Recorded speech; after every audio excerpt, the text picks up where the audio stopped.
Hey y'all, finish kit's here. Guess it's time to keep building.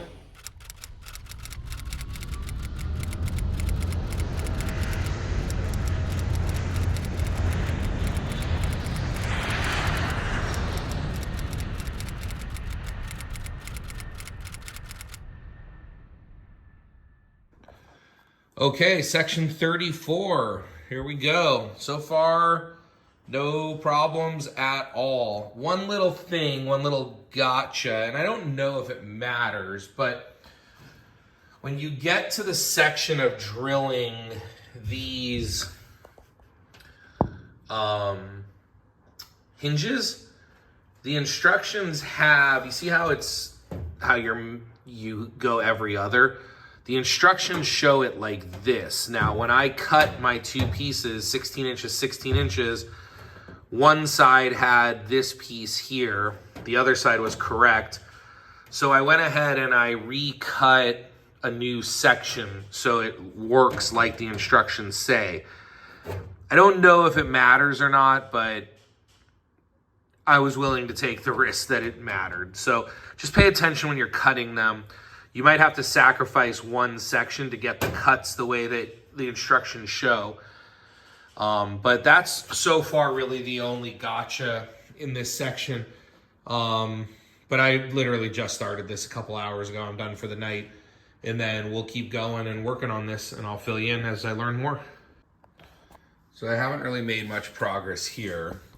This is all a complete mess because I'm getting ready to move stuff into a hanger. I finally secured a hanger, and I'll show you a video of that. I'm gonna keep the project I'm working on in the garage, but I'm gonna move some parts. But the point is, I've gotten to this place where I was like, I really don't want to connect the tail cone, like permanently connected, but then I'm coming up on some door stuff, and I don't want to start working on the door stuff until the tail cone's connected.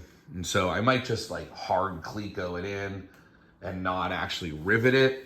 I'm not sure, but the point is my Aero Sport, let me show you a couple of updates actually. My Aero Sport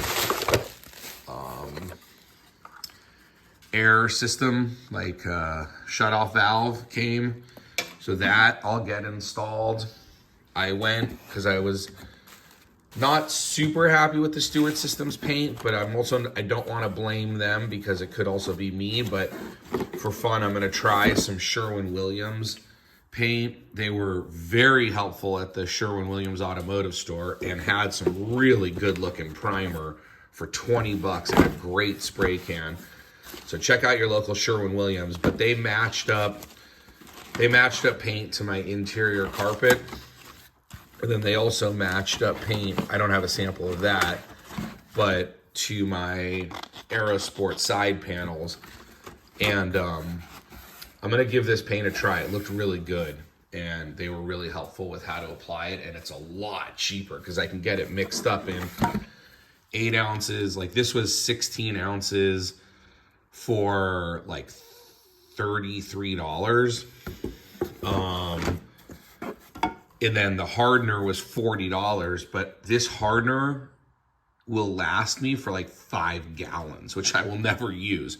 So the point is, I can just go in and just get 16 ounces mixed up at a time to any custom color I want. Obviously, in a perfect world, you'd get your whole batch mixed at once, but point is, I'm gonna give that a try. I glued on my vents last night. So I'm gonna do the Pitot, I'll show you those in a second, and the Aero Sport, and oh, my yaw dampener kit came. That's what's over here too. So, sorry, my garage is a mess, but I'll get the yaw dampener installed in here. I'll move this onto the floor, and then I'll get the yaw dampener installed before I do the attachment. What I wanted to show you though was this. So I don't remember who it was, but I did some research on like baggage attachments. And my buddy Randy Van Story did this, and this is someone else's suggestion online. And so last night I cut up the hinges and I made these brackets drilled the hole, and now this morning I'm gonna drill them to the bracket. So I thought this was a really slick way of doing it. So basically this piece will attach to the bracket like so. And then this piece, I'm gonna attach this to ribs and stick holes through the baggage floor. I haven't fully figured out exactly how I'm gonna do that yet, but basically, if I could, one-hand operation. Let me come back and show you. So basically, right, or let's take this isn't drilled yet, but if this goes here, then these can either lay flat or they can pop up. So my plan is that they'll lay flat under the carpet, and then if I ever need them for something, they can just pop up through a slit in the carpet. That's how Randy did it, and I thought it worked pretty slick, so, and pretty easy. Just made it all with scrap that I had at home. In case you're curious, I think I had some of this lying around, but I'll read it to you. This is the MS20257-4. It's a little thicker here. Now, I also know that some of you are going to say, well, these don't have the strength. There's no way that these could carry the loads of your luggage. And to that, I say, you're correct. All it's going to do is help.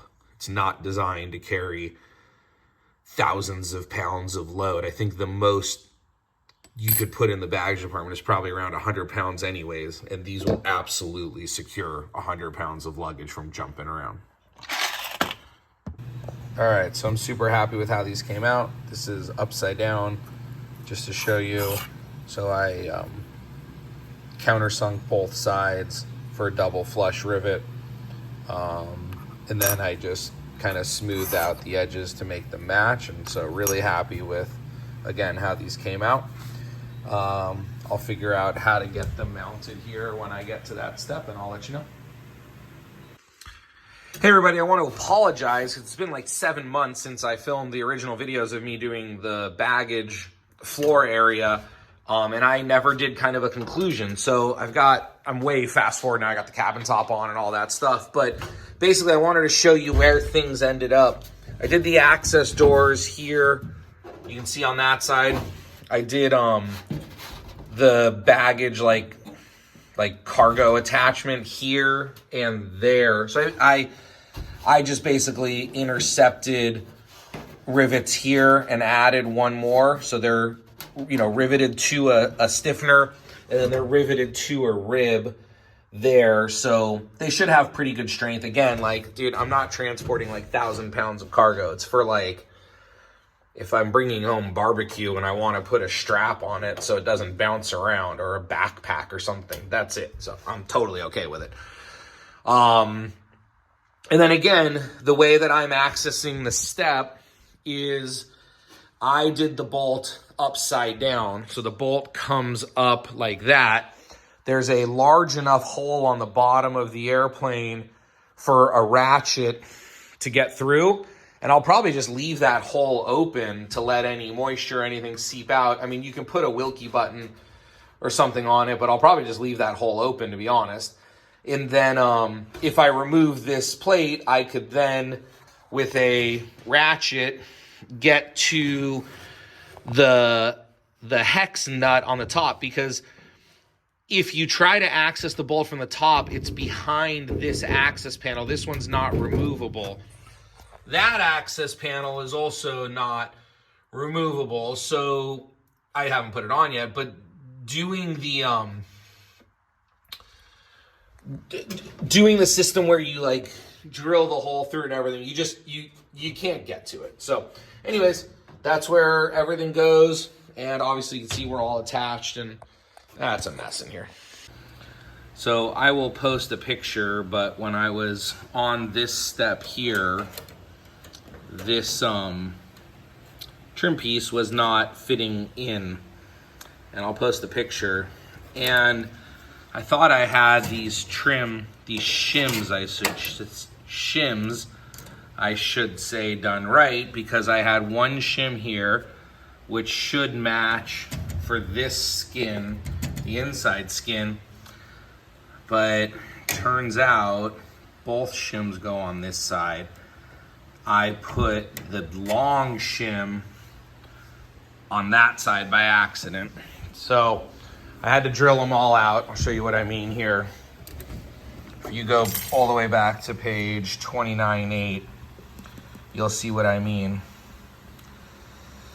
This is 10100A and 10101. I had 10101, but I had 1010A on the other side by accident. So not a big deal. It took me about a half hour. I had to drill out about 20, 25 rivets on each side.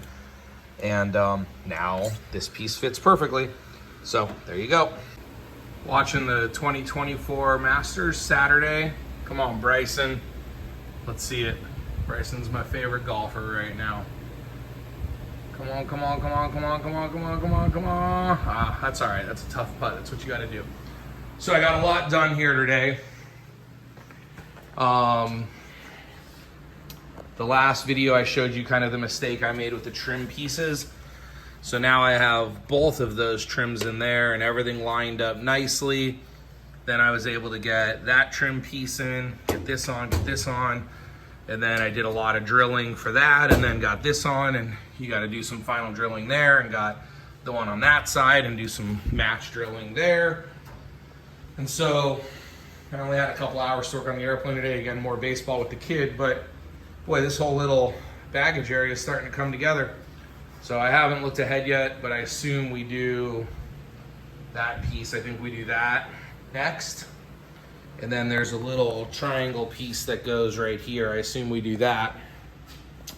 And then I think that's pretty close to concluding the baggage area. And then I start working on the baggage door. So pretty good, pretty exciting. So I've got all the holes drilled, the number 19 holes. And now we just have to drill these out for nut plates. So here's what I did. I made a sacrificial nut plate. Now I know that they make jigs. Vans has one that's like $3. It's just stamped aluminum, and then they make like big thick steel jigs that you can use for this. But all I did is I took my tap and I tapped this out so that the screw goes in and out really smooth. It doesn't like dig in like they're supposed to, like to lock it. And so then I can just go on and off. Sorry, that's out of focus. I can just go on and off really easily. I'll show you right here. So then now with no resistance, I can just take the nut plate, pop it on the back, and then just using my little low power screwdriver. Right, so now that's screwed on there tight. Then what I'll do is I'm just gonna line it there so it's vertical.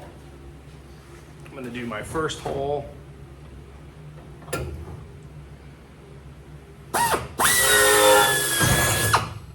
And then I'll take one Cleco,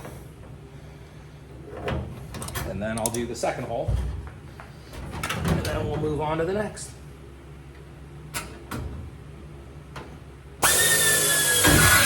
See, no problem.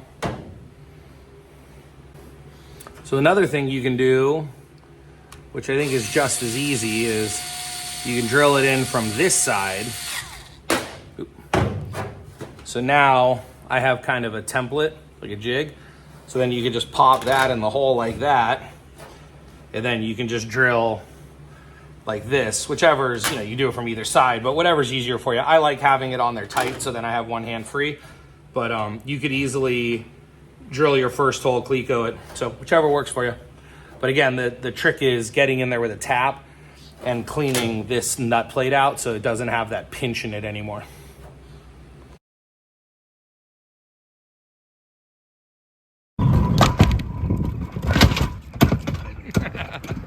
Hey y'all, finish kit's here. Guess it's time to keep building. All right, my finish kit might look a little different than yours because I don't have the cowl. But this is an idea of the crate size. Really, really nice job. Vans did a great job packing this. I mean, all the important stuff is really well taken care of, like the powder coating on landing gear legs, things like that. you know, big heavy zip ties and wrapped up. So right now this is just all paper. The engine mount is in there somewhere. And then I've just got stuff all over the place. I'll be honest with you, I was a little kind of like, $23,000 for this. I understand there's quite a bit of engineering and work that goes into this, so it's not just material cost. But when this kit was $16,000, I think even at $16,000, I would have been, there's a lot of fiberglass parts and a couple of aluminum parts, and then really, I mean, it's all the steel, the heavy steel. So again, I get it. There's a lot of labor involved in welding these parts, and it's metal and it's powder coated. But again, just my gut reaction was a little like, I mean, I can't do it myself, but on the other hand, $23,000 for this was kind of shocking. So anyways, I'm gonna get it all organized. I'm gonna get the crate just kind of out of the garage tonight. And then I'll deal with it tomorrow. I'll take it apart and I'll salvage most of this wood. The plywood I don't really have much use for, so I usually just put it on Craigslist and someone comes picks it up. But all this little trim wood and 2x4s and things, I end up saving them and using them for odds and end projects. But I'll go through and see what's shorted, what's here, what's not here, and yeah, give you guys an update. So we had the same fun that everybody does, taking our picture with our wheel pants. Here's my neighbor, Mark. I'm teaching him how to solder. We had to do some repairs to the audio jacks on our Cessna. I know I'm not allowed to do it. It's certified, but hey, you know what? We did it. We went under the panel. We replaced the audio jacks, and it's working much better now. Also, the solar eclipse was here in Austin. Super fun. We took a little bit of time off from work and school that day to watch that full eclipse. It was pretty amazing. Okay, today is April 27th. I'm at the Lago Vista hangar. Wings, empennage, doors, horizontal stabilizer, elevator, vertical stabilizer, rudder, windshield,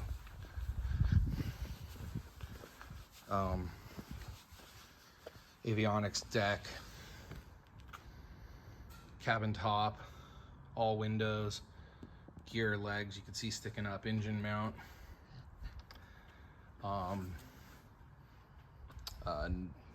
wheel fairings, zip tips, some miscellaneous stuff.